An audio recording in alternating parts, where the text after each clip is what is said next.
একটি অদ্ভুত সত্যি কথা হলো, শিশুরা কখনোই বাবা মায়ের উপদেশ মানে না, বাবা মায়ের উপদেশ শোনে না।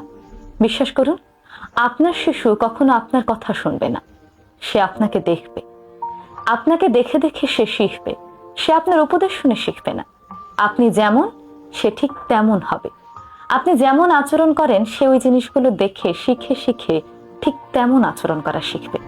তাই যদি আপনি আপনার শিশুকে ভালো মানুষ হিসেবে বড় করতে চান, তাহলে আগে নিজে ভালো হওয়ার অভ্যাসগুলো গড়ে তুলুন। আপনি যদি চান আপনার শিশু সত্য কথা বলুক, তাহলে আপনি আগে সত্য কথা বলা শিখুন। আপনি যদি আপনার শিশুকে 1000 বার বলেন তুমি সবসময় সত্য কথা বলবে, কখনো মিথ্যে বলবে না, আর আপনি নিজে গিয়ে মিথ্যে বলেন, তাহলে আপনার শিশু আপনার সেই কথা শুনবে না, বরং আপনি যে মিথ্যে কথা বলছেন সেই জিনিস দেখবে, এবং তা দেখে দেখে সে নিজেও মিথ্যে কথা বলা শিখবে। তাই আপনি আপনার শিশুর মধ্যে ঠিক কোন কোন গুণাবলী দেখতে চান, সেই গুণাবলীগুলো আগে নিজের মধ্যে তৈরি করা শিখুন। আপনি যদি নিজের মধ্যে সেই গুণাবলীগুলো ধারণ করতে পারেন, তাহলে আপনার শিশু অটোমেটিক আপনার দেখে দেখে সেই গুণাবলীগুলো শিখে নেবে।